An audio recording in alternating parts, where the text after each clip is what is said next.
அல்லாஹ்வின் நல்லடியார்களே, அன்பு சகோதரர்களே, பெரியார்களே, அல்லாஹ்வை அஞ்சி பயந்து தக்வாவை கடைபிடிக்குமாறு முதலாம் எனக்கும் அப்பால் உங்களுக்கும் நசியத்தும் வசியத்தும் செய்து கொள்கிறேன். அல்லாஹ் சுப்ஹானஹு வ தஆலா குர்ஆனில் மிக முக்கியமான ஒரு செய்தியை தருகிறான். மூமின்கள், விசுவாசிகள் எல்லாருமே சகோதரர்கள். அவர் எந்த மதம், எந்த அடிப்படையில் இருந்தாலும், கலிமா சொன்னவர், இறுதி தூதர் ஸல்லல்லாஹு அலைஹி வஸல்லம் அவர்களை ஏற்றுக்கொண்டவர், ஆகிரத்தின் மீது நம்பிக்கை உள்ளவர், ஏகத்துவத்தை, அல்லாஹ்வை, இறுதி நபியை, ஆகிரத்தை எந்த முறையில் ஏற்றுக்கொள்ள வேண்டும் என்ற அந்த வழிகாட்டல் ஏகோபித்திருக்கிறதோ அதன்படி இருக்கக்கூடிய மூமின்கள். இன்னமல் முஃமினூன இஹ்வா, மூமின்கள் நிச்சயமாக நம்பிக்கையாளர்கள் அனைவரும் சகோதரர்களே.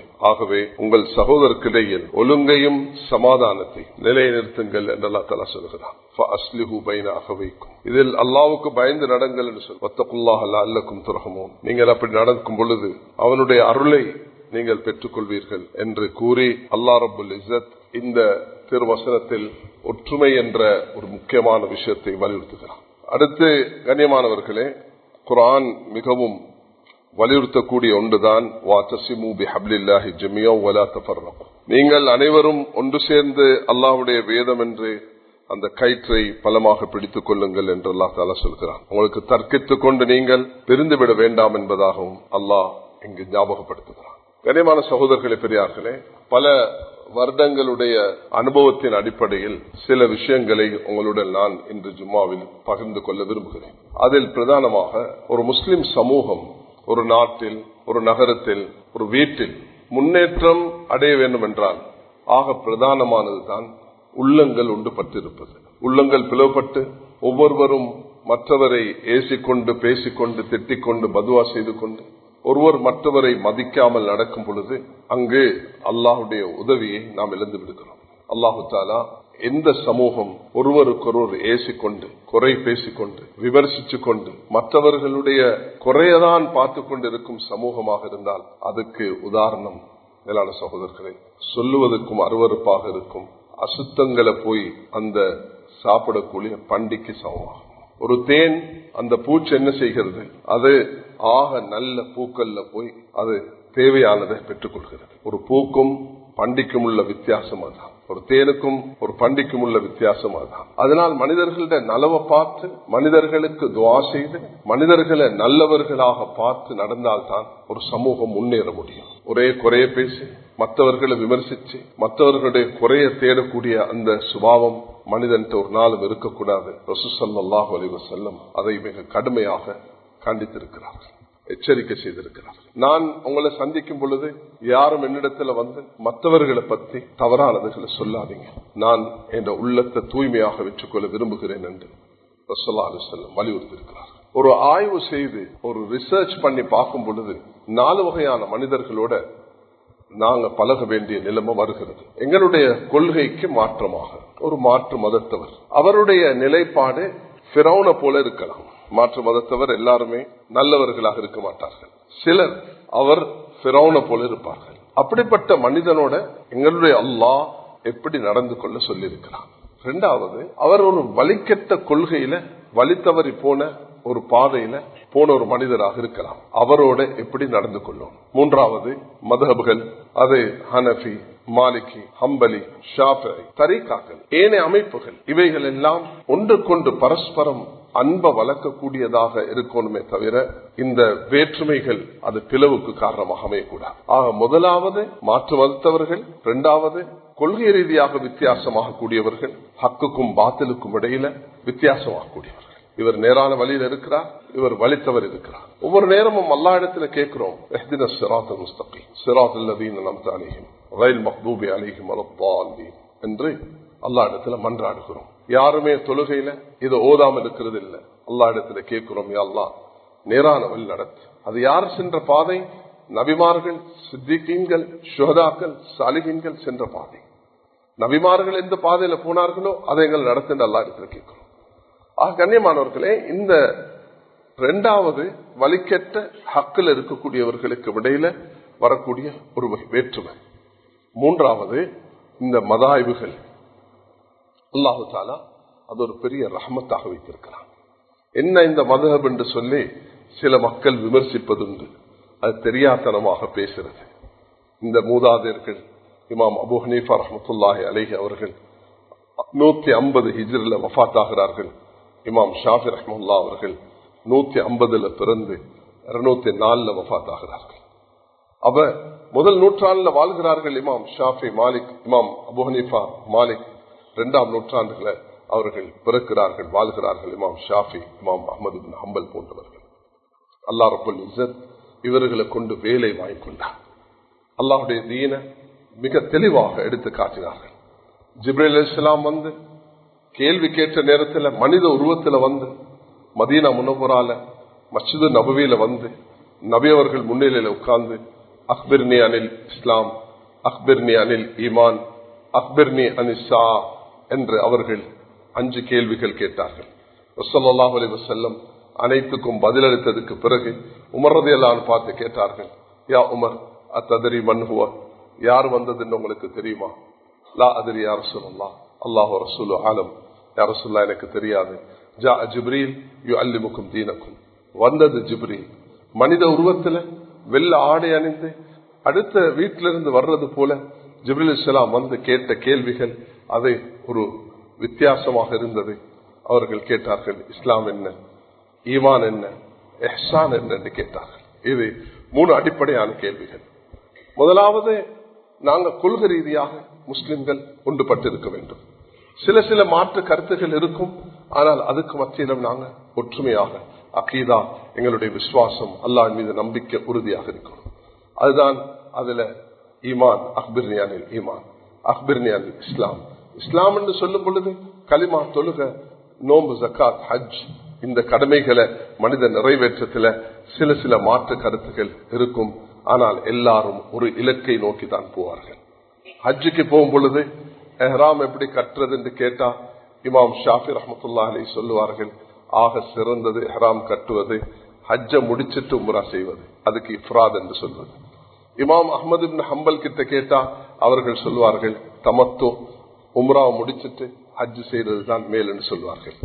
இமாம் அபூ ஹனீஃபா ரஹ்மத்துல்லாஹி கேட்டால் சுலஹல் கிரான், 2ஐயும் சேர்த்து ஹஜ்ஜையும் உம்ராயும் ஒரே அடிக்கு நியத்தை வச்சு போறதிலிருந்து கடைசி வரைக்கும் ஹஜ்ஜும் உம்ராவும் உண்டாக வரணும் என்று சொல்வார்கள்.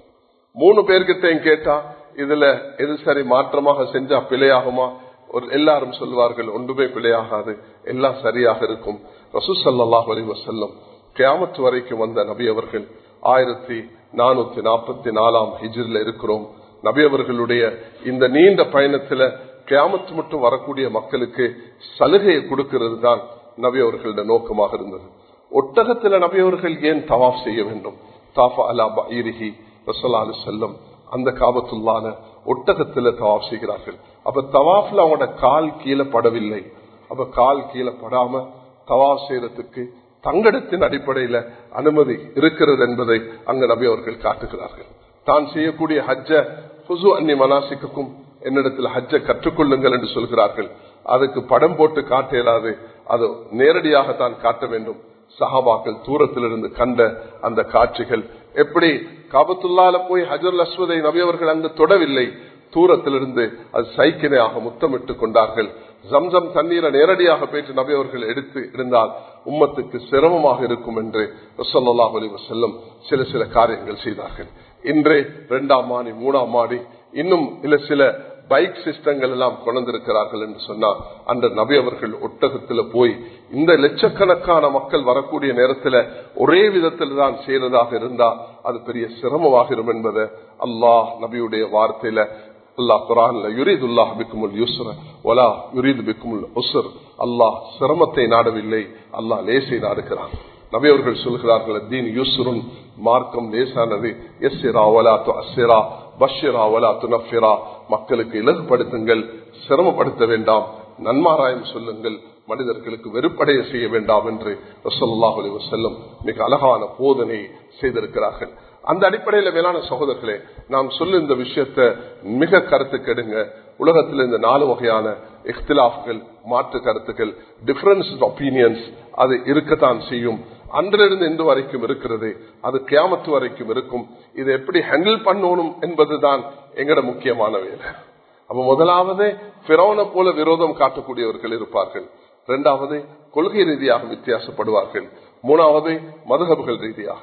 தரீக்காவை எடுத்துக்கொண்டாலும் சுஹ்ரவர்தியா, நக்ஷபந்தியா, காதரியா, இன்னும் அலவியா, முஸ்தபவியா, நபவியா, இப்படி ஏராளமான தரீக்காக்கள் இருக்கிறது. ஒருவருக்கு ஒருவர் மோதிரத்துக்கல்ல, ஒருவருடைய தூய்மை தன்மையை ஏற்படுத்திக் கொள்வதற்கு.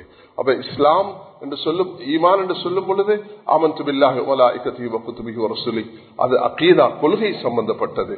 இஸ்லாம் என்று சொல்லும் பொழுது அர்கான்கள் அமல்கள் சம்பந்தப்பட்டது. தொழுகை, நோம்பு, ஜகாத், ஹஜ்ஜுடைய விஷயங்கள் சம்பந்தப்பட்டது. இஹ்சான் என்று சொல்லும் பொழுது அன்த அபுதுல்லாஹ கஅன்னக தரா, நீ பார்ப்பது போன்று அல்லாஹ்வை வணங்க வேண்டும், இல்லை என்றால் அல்லாஹ் உன்னை பார்த்துக் கொண்டிருக்கிறான். ஒரு வாகனத்தை ஓட்டி செல்லும் பொழுது அவருக்கு விண்ட்ஸ்கிரீன் இருக்கிறது, பக்கத்தில் 2 கண்ணாடியும் இருக்குது, அவர் பார்த்து கொண்டு ஓடுகிறார். அதே நேரம் உள்ளத்துல பயமாகவும் இருக்குது, நான் வேகமாக போன என்ன யாரும் பிடிச்சிருவார்களா என்று. அல்லாஹ் ரப்புல் இஸ்ஸத்தை நாங்கள் வணங்கும் பொழுது நாம் அல்லாஹ் பார்த்து கொண்டிருக்கிறோம் என்ற அந்த உணர்வு வருவதை ஒரு மனிதனுக்கு கிடைக்கிற பெரிய பாக்கியமாக இருக்கும். அதுக்குதான் மேலான சகோதரர்களே தஸ்கியத்துன் நுஃபூஸ் என்று குர்ஆன் சொல்கிறது. அது ஃபிக்ஹுல் பாத்தின் என்று அது ஃபிக்ஹுடைய உலமாக்கள் சொல்கிறார்கள். உள்ள தூய்மையை ஏற்படுத்திக் கொள்வது. ரசூல் ஸல்லல்லாஹு அலைஹி வஸல்லம் அவர்களை மேராஜுக்கு முன்பு நெஞ்சு பிளக்கப்பட்ட நிலையில அது தங்க பாத்திரம் வைத்து ஜம்சம் தண்ணீரால அல்லாஹ் தஆலா அதை சுத்தப்படுத்தினான். ஜிப்ரீல் இஸ்லாத்தை அனுப்பி நபி அவர்களுக்கு ஒரு 2 முறை அல்லது 4 முறை நடந்திருக்கிறது என்பதாக ஹாஃபிஸ் இப்னு ஹஜர் ரஹ்மத்துல்லாஹி அவர்கள் குறிப்பிடுகிறார்கள். நபி அவர்களுக்கு சிறு வயதிலும், நபி அவர்களுக்கு மேராஜுக்கு முன்பும் அல்லாஹ் ரப்புல் இஸ்ஸத் நபித்துவத்துக்கு முன்பும் இந்த காரியத்தை அல்லாஹ் தஆலா செய்வித்தான். கண்ணியமானவர்களே, நபி அவர்கள் மக்களுடைய உள்ள தூய்மையில கவனம் செலுத்தினார்கள். ஆக ஒவ்வொரு சஹாபியுடைய ஒவ்வொரு விஷயத்தையும் நபி அவர்கள் அவதானித்துக் கொண்டிருந்தார்கள். ஒன்று இருக்குது தஜஸ்ஸுஸ், ஒன்று இருக்குது தஃபக்குத். தஜஸ்ஸுஸ் குர்ஆன் தடுத்திருக்கிறது. வலா தஜஸ்ஸு, மற்றவர்களுடைய குறையை தேடாதீர்கள், அது அல்லாஹ் விரும்பாதது. வஜ்தனிபு கதீரம் மினத்தன் இன்ன பஅதத்தன்னி இஸ்முன் வலா தஜஸ்ஸு என்று சொல்கிறது. அதிகமான தவறான எண்ணங்களை விட்டு தவிர்த்து கொள்ளுமாறு குர்ஆன் வலியுறுத்துகிறது. நாம் தப்பெண்ணங்கள் வைப்பது அது மிக புல்லாதது, அதெல்லாம் தவிர்த்து கொள்ள வேண்டும். எப்பொழுதுமே மற்றவர்களுடைய குறைகளை தேடி தேடி போகக்கூடாது, அது பொல்லாத நோய். எப்பொழுதும் குறைகளை மறைக்கிறது கொண்டுதான் ஒரு சமூகம் மேலாகும். ஒரு மனிதன் தவறு கண்டு அதை விமர்சிச்சு அதை பேஸ்புக்ல போட்டு அதை பப்ளிசிட்டி பண்ணி அதுக்கு மனிதன் அது கொடுத்தா அதுல ஒரு பயங்கரமான எச்சரிக்கையான ஒரு ஹதீஸ் வந்து இருக்கிறது. இமாம் திர்மிதி ரஹ்மத்துல்லாஹி அலைஹி அவர்கள் இந்த ஹதீஸை பதிவு செய்கிறார்கள். அது என்ன சொல்லப்படுகிறதுன்னு சொன்னா, ஒரு மனிதனை பத்தி விமர்சிக்கிறான், ஒரு மனிதனை குறை சொல்கிறான், ஒரு மனிதனை பத்தி அவனுடைய பாவத்தை பத்தி மற்றவர்களுக்கு சொல்கிறான். அல்லாஹ் தஆலா என்ன செய்வான்டா, இந்த மனிதன் செஞ்ச பாவத்தை இந்த விமர்சிக்க கூடிய மனிதனை ஈடுபடுத்தாத வரைக்கும் அல்லாஹ் இவனுக்கு மரணத்தை கொடுக்க மாட்டான். இவ்வளவு பயங்கரமானது நான் சொல்றேன். உங்களுக்கு தெரியாது, எனக்கு தெரியாது அவர் தௌபா செஞ்சாரா இல்லையா. தௌபா செஞ்ச மனிதரை பார்த்து நாங்க விமர்சிக்க போனால் நாங்க அல்லாஹ் கிட்ட குற்றவாளி ஆகுவோம். அல்லாஹ் முதல் தண்டனையாக உலகத்தில் என்ன தரப்போகிறான்டா, நீ விமர்சிச்சாய் அல்லவா, நீ அதை அனுபவிச்சுட்டு தான் போவா என்று அல்லாஹ் தஆலா ரசூல் ஸல்லல்லாஹு அலைஹி வஸல்லம் அவர்கள் இதை சொன்னதை இமாம் திர்மிதி ரஹ்மத்துல்லாஹி அலைஹி அவர்கள் பதிவு செய்திருக்கிறார்கள். ஒரு மனிதனுடைய தவறை கண்டா ரசூல் ஸல்லல்லாஹு அலைஹி வஸல்லம் அவருடைய அணுகுமுறை என்ன இருந்தது? வேளாண் சகோதரர்களே, நபி அவர்களிடத்துல வந்து ஜினா செய்தேன் என்று சொன்ன மாயிஸ் அஸ்லமி 3 முறை சொன்னார், நான் ஜினா செஞ்சேன். நீ தொட்டிருப்பா, நீ முத்தமிட்டு இருப்பா, நீ ஜினா செய்யல போ. ஏன் உன் ஜினாவை நான் ஏற்றுக்கொண்டா உனக்கு நான் கல்லறிச்சு கொள்ள வேண்டும். அதனால அவனை தப்ப வைக்கிறதுக்கு ஏற்றுக்கொண்டதுக்கு பிறகும் நாங்க சும்மா கட்டக்கத்தாவை எடுத்துக்கொண்டு அந்த வாட்ஸ்அப், இந்த வாட்ஸ்அப், இந்த கூகுள், இந்த இன்ஸ்டாகிராம் இதுகளை வச்சுக்கொண்டு ஒரு மனிதனை விமர்சிச்சா அல்லாஹ் இடத்துல மேலான சகோதரர்களை தப்பிக்கொள்ள முடியாது. வாயை அடக்கிக் கொள்ள வேண்டும். ஒரு மனிதனுடைய 2 தொடைக்கும் உள்ளக்கூடிய பிரைவேட் பார்ட்டையும் இந்த 2 மத்தியில் இருக்கக்கூடிய அந்த நாவையும் பாதுகாத்துக் கொண்டால் அவனுக்கு நான் சொர்க்கத்துக்கு வாக்களிக்கிறேன் என்று சொல்கிறார். அதனால இதை பாதுகாத்துக் கொள்வது அது தீனுடைய முக்கியமான ஒரு அம்சமாக இருக்கிறது. ஆக இந்த 4 வகையான, ஒன்னாவது கொள்கை ரீதியான, அதுதான் ஹதீஸ் ஜிப்ரீல்ல நான் அகீதா என்று சொல்கிறேன், அது ஈமான் சம்பந்தப்பட்டது. 2வது அது ஃபிக்ஹ் சம்பந்தப்பட்டது, மசாயில்கள் சம்பந்தப்பட்டது அல்லது வழிகேடுகள் சம்பந்தப்பட்டது. அந்த முதலாவது ஈமான்ல இருந்து பிரியக்கூடிய 2 வகையாக இருக்கும். 3வது அந்த இஸ்லாம்ல அந்த ஃபிக்ஹுடைய கண்ணோட்டத்துல அது வரக்கூடிய வித்தியாசத்தை அது உள்ளடக்கி இருக்கிறது. 4வது அது ஆதாபுல் கிலாஃப், இன்னும் ஒரு மனிதனுடைய ஃபிக்குல் பாத்தின், ஒரு மனிதனுடைய தஸ்கியத்துன் நுஃபூஸ், உள்ள தூய்மை சம்பந்தப்பட்டது. அதுதான் இஹ்சான் என்று ஹதீஸ் ஜிப்ரீல்ல வந்திருக்கிறது. இதுல வரக்கூடிய வேற்றுமை அது துருக்கு சூஃபியாக்கள் அவர்களுடைய அந்த இதுல வரக்கூடியதாக இருக்கும். 4வது மேலான சகோதரர்களே, மனிதனுடைய அணுகுமுறையில வரக்கூடிய வேற்றுமை. ஒருவர் இன்னொருவரோட நடந்து கொள்ளக்கூடிய நேரத்தில் சில நேரம் ஏசிடுவார், பேசிடுவார், சில கடினமான வார்த்தைகளை அணுகுவார். இந்த 4 கட்டத்திலையும் எப்படி நடந்து கொள்வோம் என்பதை சரியாக புரிஞ்சு கொண்டா ஒற்றுமையை பெற்றுக் கொள்வது மிக லேசாக இருக்கும். ஒற்றுமை என்பது மிக பொறுமதியான ஒன்று மேலான சோதனை. அது எங்களுக்கு வரணும். அது வந்தாதான் ஏராளமான புரோஷனை அடைய முடியும். ஆக நான் ஒன்றை மட்டும் சொல்லிட்டா மற்ற எல்லாத்துக்கும் எங்களுக்கு விளக்கம் கிடைச்சிடும். அல்லாஹு தாலா ஹதரத் மூசா அலைஹிஸ்ஸலாம் ஃபிரௌனுக்கு அல்லாஹ் தாலா சொல்கிறான், நீ ஃபிரௌனுக்கு போயிட்டு நீங்க 2 பேரும் அழைப்பு கொடுக்கும் பொழுது ஃபிரௌன் அன ரப்புக்குமுல் ஆலா, நான் தான் அல்லாஹ் என்று அவன் வாதிட்டுக் கொண்டிருக்கிறான். அப்படிப்பட்டவனிடத்துல நீங்க போய் பேசும் பொழுது கூலா லஹு கௌலன் லகினா, மூசா ஹாரூன் நீங்க 2 பேரும் சாஃப்டாக, லீனியன்டாக, மிருதுவாக பேச வேண்டும் என்று அல்லாஹ் சொல்றான். ஏன்? அவன் திருந்த வேண்டும். அல்லாஹ் ரப்புல் இஸ்ஸத் சிலருக்கு குஃப்ர நிர்ணயிச்சு விட்டான். அப்படி இருந்தும் கூட இந்த அப்ரோச் உது இலா சபீலி ரப்பிக பில் ஹிக்மத்தி வல் மௌஇதத்தில் ஹஸனா வஜாதிலு பில்லதி அஹ்ஸன், சூரத்துன் நஹல் 16வது சூரத்துல அந்த 126வது திருவசனத்துல அல்லாஹ் ரப்புல் இஸ்ஸத் இப்படிதான் அணுக வேண்டும். மக்கள் அழைக்கும் பொழுதே இந்த முறையை கையாள வேண்டும். அப்ப உலகத்துல தன்னை ரப்புண்டு வாதிட்டு கொண்ட ஃபிரௌனுக்கே இதுதான் சட்டமாக இருந்தா அதுக்கு கீழுள்ளவர்களுக்கு என்ன அணுகுமுறையாக இருக்கும் என்று நீங்களே பார்த்துக் கொள்ளலாம். அதுல வேற்றுமையாக இன்றைக்கு ஒரு ஆய்வு செய்து பார்த்தா 90% சண்டை இந்த 4க்குள்ளதான் இருக்கும். ஒன்று, அந்த முஸ்லிம்களுக்கு எதிராக ரேசிசத்தை பரப்பக்கூடியவர்களோட ஒரு மோதல் இருக்கும் உலகத்துல. இன்றைக்கு இஸ்லாமோபோபியாவுடைய மார்க்கெட் பயங்கரமாக இருக்கு. அதுல குர்ஆன் என்ன சொல்கிறது? ولا تستوي الحسنة ولا السيئة ادفع بالتي هي أحسن فإذا الذي بينك وبينه عداوة كأنه ولي حميم. நலமும் தீமையும் சமமாக மாட்டாது. தீங்கு செய்தவனுக்கு நீ கொடுக்கும் பதில் அது டிட் ஃபார் டெட் அல்ல. லா தகூனு இம்மா, நீ பழிக்கு பழி எடுக்காதே. நீ தீங்கு செய்தால் நான் தீங்கு செய்வேன், நீ நலவு செய்தால் நலவு செய்வேன். இல்ல, நீ நலவு செய்தாலும் நலவு செய்வேன், தீங்கு செய்தாலும் நலவு செய்வேன் என்பதுதான் இஸ்லாம். ஸல்லல்லாஹு அலைஹி வஸல்லம் அவர்களை கத்ல் செய்வதற்கு உமைர் இப்னு வஹப் மக்கால ஒரு ஸ்கீம் பண்ணிட்டு மதீனாக்கு வந்த நேரம் முர்ரதியல்லாஹு கம்ச கிட்டால பிடிச்சி இழுத்துட்டு வந்தாங்க. வந்து சொன்னாங்க ஷைத்தான் நபி அவங்க சொன்னாங்க விற்று உமர் பேசினார்கள். அவர் கலிமா சொல்லி இஸ்லாத்துக்கு வந்தார். சுமாமத் இப்னு உசால் உலகத்திலே வெறுப்பானவர் நபி என்று மதீனா என்று இஸ்லாம் என்று சொன்னவர் 3 நாளையில உலகத்திலே ஆக சிறந்தவர் ஸல்லல்லாஹு அலைஹி வஸல்லம் அவர்கள் சிறந்த பூமி மதீனா, சிறந்த மார்க்கம் இஸ்லாம் என்று மாறினார். கண்ணியமானவர்களே, எப்படிப்பட்ட அபூஜஹலுடைய மகன், எப்படிப்பட்ட சஃப்வான் இப்னு உமையா உலகமே இஸ்லாத்துக்கு வந்தாலும் வரமாட்டேன் என்று சொன்னவர்கள் நபி அவர்கள் மக்காவை கைப்பற்றின நேரத்தில் அவருக்கு தலப்பாவை தான் அணிந்திருந்த பிளாக் டர்பன் அதை கொடுத்து அனுப்பினார்கள். சஃப்வானை வர சொல்லுங்க, நான் மன்னிக்க ரெடியாக இருக்கிறேன்னு சொன்னார். எங்களோட தீன் அப்படிப்பட்டதுதான். மக்காவை கைப்பற்ற வரக்கூடிய நேரத்தில் ஒருவர் சொன்னார் அல் யௌமு யௌமு மல்ஹமா, இன்றைக்கு பலி எடுக்கும் நாள்.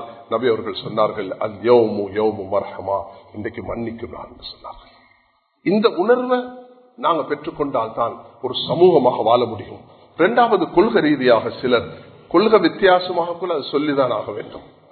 இவர் இறுதி நபிக்கு முரணாக பேசுகிறார், இவர் சஹாபாக்களுக்கு முரணாக பேசுகிறார், இவர் அல்லாவை தவறாக அவர் விமர்சிக்கிறார், இவர் இப்படியான முஸ்லிம் என்று தன்னை சொல்லிக் கொள்கிறார் என்று சொல்லப்போல உலமாக்களுடைய ஒரு பாரிய கடமை இருக்குது. இது இஸ்லாம் அல்ல என்று சொல்வது. அந்த சொல்லக்கூடிய முறைய இஸ்லாமியர்களுக்கு முறையாக சொல்லி தந்திருக்கு. அதுதான் இங்க நான் சொல்லக்கூடிய விதம். பிழையும் உண்மையாக சொல்லுங்க என்றது ஒற்றுமை அல்ல. பிழை என்று தான் சொல்ல வேண்டும், ஆனா முறையாக சொல்ல வேண்டும். அந்த மனிதன் அதை கேட்டுட்டு தான் திருந்தி வந்துடணும். உமர் ரலியல்லாஹு கிட்ட வந்து சொன்னாங்க 6 பேர் மதம் மாறி போயிட்டார்கள், அவர்கள் மதம் மாறிட்டார்கள், அவங்களை கத்தல் பண்ணவான்னு கேட்டார்கள். அபு மூசா அஷ்அரி உமர் ரலியல்லாஹு சொன்னார்கள், எந்த கதவால வெளியே போனார்களோ அதே கதவால உள்ளுக்கு வந்துடட்டும். அதுக்கு முயற்சி எடுக்கணும், கண்ணீர் வடிக்கணும், துவா செய்யணும், அவர்களை பேசணும், கைய கால பிடிக்கணும், அவர்களை நல்ல முறையில கையாளணும். இயலாத பட்சத்துல தான் ஒரு ஃபத்வா, ஒரு தீர்ப்பு கொடுக்கப்படுமே தவிர எடுத்த எடுப்புக்கு ஃபத்வா கொடுத்து அவரை தூக்கி வெளியே போட்டு அவர் இஸ்லாத்துல இல்லைன்னு சொல்றது அது எங்களுடைய மார்க்கம் அல்ல, தீன் அல்ல, உலமாக்களுடைய அடிப்படை அல்ல. கண்ணியமானவர்களே, மூணாவது வரக்கூடியது இந்த 4 இமாம்களும் சுப்ஹானல்லாஹ் அவர்கள் செய்த சேவை, அவர்களுடைய இஹ்லாஸ், அவர்கள் வாழ்ந்த காலம், அவர்கள் செய்த தியாகம் சிந்திச்சு பாருங்க. இமாம் ஷாஃபி என்று சொல்லும் பொழுது அவர்கள் எங்கு 150 பிறந்து 204 பிறக்கிறார்கள். இமாம் புகாரி என்று சொல்லும் பொழுது 194 பிறந்து 252 அவர்கள் மரணிக்கிறார்கள். இந்த 2 பேருக்கும் சரியான ஒரு நெருக்கம் இருக்கிறது. இமாம் புகாரி அவர்கள் உஸ்பெகிஸ்தான், ரஷ்யாவுடைய அந்த உஸ்பெகிஸ்தான்ல பிறந்தவர்கள். சிறு வயதுல தகப்பனை எழுந்து எத்தியமாகிவிட்டார்கள். இமாம் ஷாஃபி கஸ்ஸால 150 பிறக்கிறார்கள். அவர்களும் தகப்பனை எழுந்து விடுகிறார்கள், எத்தியமாகி விடுகிறார்கள். சிறு வயதிலே குர்ஆனை மனனம் செய்து இமாம் புகாரி அவர்கள் 5 லட்சம் ஹதீஸ்களை பாடமாக்கி அவர்கள் இந்த சிறந்த சஹீல் புகாரியை அஸஹுல் கிதாபி பாத கிதாபில்லா மா தஹ்த அதீமிஸ் ஸமா, இந்த பூமியில குர்ஆனுக்கு பிறகு முதலிடத்தை பெறக்கூடிய அந்த சஹீல் புகாரியை தொகுத்து நமக்கு தந்திருக்கிறார்கள். அவர்கள் 5 லட்சம் 6 லட்சம் ஹதீஸ்களை மரணம் செய்திருந்தார்கள். அல்லாஹ் அப்படிப்பட்ட ஞாபக சக்தியை, அவர் ஒரு அரபி அல்ல, அவர் உஸ்பெகி, அவர் அந்த ரஷ்யாவுடைய ஒரு ஸ்டேட்டை சேர்ந்தவர். அல்லாஹ் அவருக்கு எப்படிப்பட்ட ஞாபக சக்தியை கொடுத்திருந்தார் என்று பாருங்க. இமாம் ஷாஃபி ரஹ்மத்துல்லாஹி அலைஹி அவர்கள் இன்றைக்கு உலகத்துல ஏராளமான இடங்கள்ல ஃபிக்ஹ் என்று சொல்லும் பொழுது ஒவ்வொரு விஷயத்துக்கும் அவர்கள் தெளிவான சட்டத்தை, தெளிவை, ஆண்களுக்கு என்ன சட்டம், பெண்களுக்கு என்ன சட்டம் அழகாக தொகுத்து தந்திருக்கிறார்கள். இன்றைக்கு ஒரு நாட்டில் ஒரு தீர்ப்பு கொடுக்கணும் என்று சொன்னாலும் அதுல இருந்து தீர்ப்பு கொடுக்கிறது மிக லேசாக இருக்கிறது. கண்ணியமானவர்களே, இதுகளை மதிச்சு கொண்டு நாங்கள் ஒரு சமூகமாக, இது வேற்றுமைக்குள்ளது அல்ல, இது சண்டைக்குள்ளது அல்ல, இது பிளவுக்குள்ளது அல்ல, இது ஒவ்வொருவரும் ஒற்றுமையாக இருந்து ஒரு சமூகமாக இருந்து செயல்படுவதற்கு உள்ள ஒரு பணியாக தான் இதை நாம் எடுத்துக்கொள்ள வேண்டும். அல்லாஹு தஆலா நமக்கு இதை ஒரு பாக்கியமாக தந்திருக்கிறார். அதை நாம் எப்பொழுதும் சரியான முறையில் கையாண்டு அல்லாஹுடைய உதவியை பெற்ற ஒரு சமூகமாக மாறிவிட வேண்டும். கண்ணியமானவர்களே, 4வது அல்லாஹ் ரப்பல் இஸ்ஸத் நமக்கு தந்திருக்கக்கூடியதான் மனித சுபாவத்தில் வரக்கூடிய உமர் ரலியல்லாஹு, அபூபக்கர் ரலியல்லாஹு அவர்களுக்கும் ஒரு மனிதனுக்கும் இடையில ஒரு வாக்குவாதம் ஏற்பட்டு விட்டது. அபூபக்கர் ரலியல்லாஹு அவர்களை ரபியா அஸ்லமி என்பவர் ஏசி விட்டார். அபூபக்கர் ரலியல்லாஹு அவர்கள் அபூபக்கர் ஏசின உடனே அவங்களோட உள்ளத்தில் ஒரு சின்ன கவலை வந்தது. அவர்கள் சொன்னார்கள், என்ன மன்னிச்சிரப்பான்னு சொன்னார்கள். ரபியா மன்னிக்கவில்லை. அபூபக்கர் ரலியல்லாஹு ரசூலுல்லாஹி அலைஹி வஸல்லம் அவரிடத்தில் போயிட்டு முறையிட்டார்கள். கண்ணியமானவர்களே, எப்பொழுதும் இப்படியான விஷயங்கள் வரக்கூடிய நேரத்தில் ஒருவருக்கு ஒருவர் வெற்று கொடுப்போட, மன்னிப்போட, தாராள தன்மையோட நடந்து கொள்ள வேண்டும். அப்பொழுதுதான் அல்லாஹுடைய உதவியை பெற்றுக்கொள்ள முடியும் என்பதை மற்றவங்க எல்லாரும் இங்க கவனம் செலுத்துங்க. அதுல 2-3 பேர் ஈடுபடுங்க. அவருக்கு கொஞ்சம் தண்ணீரை கொடுத்து அந்த விஷயத்த செய்யுங்க. உங்களோட ஜும்மாவை பாலாக்குவானா, எல்லாரும் இதுல கவனம் செலுத்துங்க. இப்படியா நிலைமைகள் வரும். அல்லாஹ் அவருக்கு நல்ல உடல் ஆரோக்கியத்தை, நல்ல சுகத்தை, நல்ல ஷிஃபா அல்லாஹ் தஆலா நசீபாக்குவானாக. கண்ணியமான சகோதரர்களே, பெரியார்களே, நாங்க எல்லோரும் அல்லாஹ்வின் பக்கம் கவனம் செலுத்தி இந்த அடிப்படையோட நாங்க இந்த விஷயத்தை கையாள வேண்டும். அல்லாஹுடைய உதவியை நாம் பெற்றுக்கொள்ள முடியும். அல்லாஹ் ரப்பல் இஸ்ஸத் நமக்கு மிக உயர்ந்த ஒரு பாக்கியத்தை தந்திருக்கிறார். இந்த நாட்டு முஸ்லிம்கள், இந்த நாட்டில் நாங்க 20 லட்சம் முஸ்லிம்கள் இருக்கிறோம் என்று சொன்னா அல்லாஹ் நமக்கு செய்திருக்கக்கூடிய பல நியமத்துகளை செஞ்சிருக்கிறான். மஸ்ஜிதுகளை தந்திருக்கிறான், மதரசாக்களை தந்திருக்கிறான், கான்காக்களை தந்திருக்கிறான். அல்லாஹ் ரப்பல் இஸ்ஸத் உலமாக்களை தந்திருக்கிறான், ஹாஃபிஸ்களை தந்திருக்கிறான், மஷாயிக்மார்களை தந்திருக்கிறான்.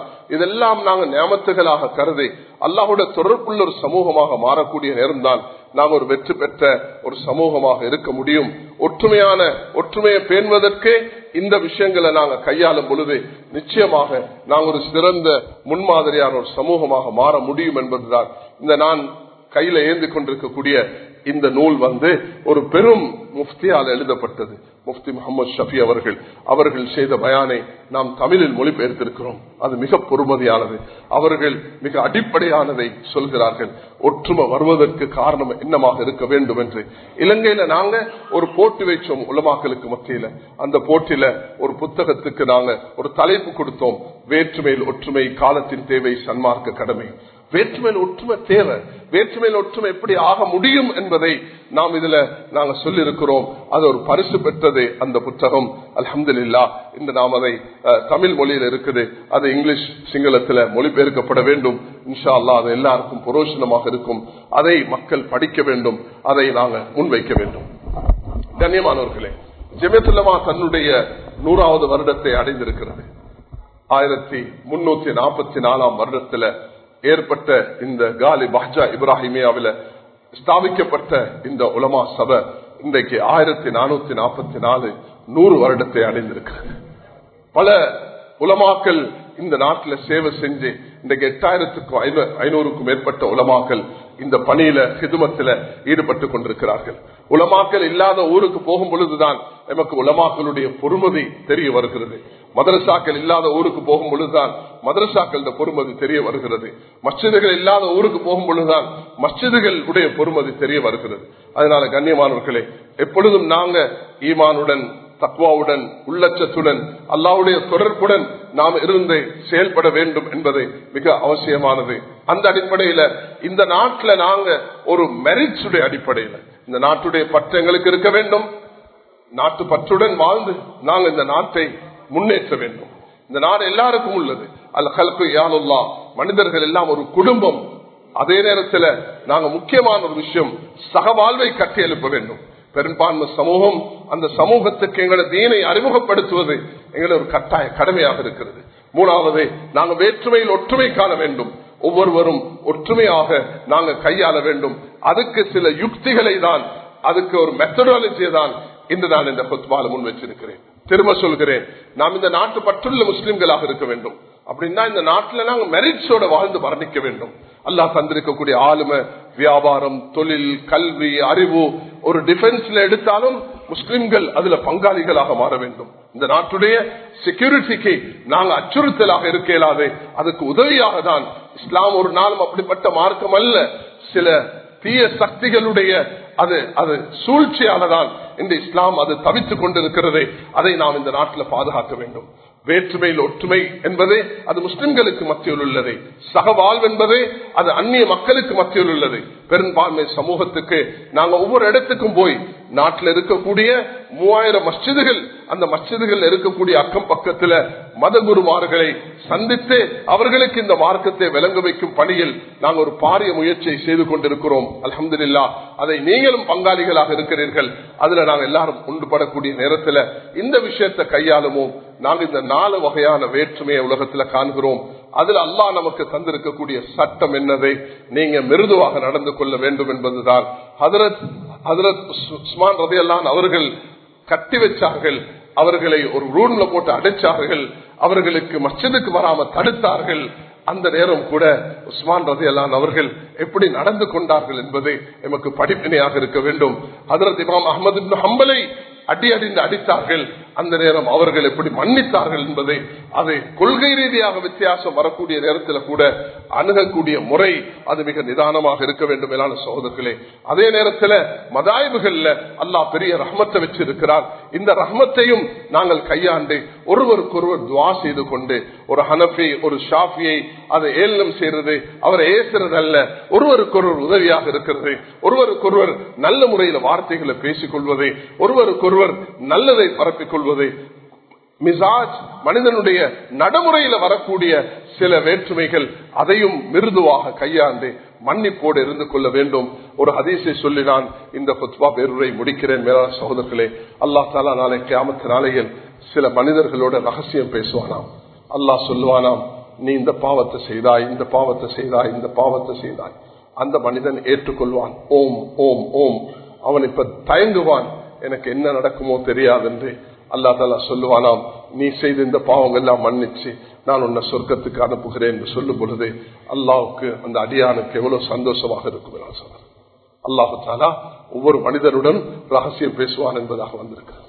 அதனால நாங்களும் உலகத்துல தவறுகள் செய்யக்கூடியவர்கள், குடும்பத்துல, தொழில, உத்தியோகத்துல, சமூகத்துல அவர்களை மன்னிச்சுட்டு அல்லாஹ் இடத்துல நாங்க ஒவ்வொருவருக்கு துவா செய்து ஒரு சிறந்த சமூகமாக நாங்க வாழக்கூடிய நேரம் தான் இந்த சமூகத்தினூடாக நாட்டுக்கும் குடும்பத்துக்கும் எல்லோருக்கும் புரோஷனம் உள்ளதாக இருக்கும்.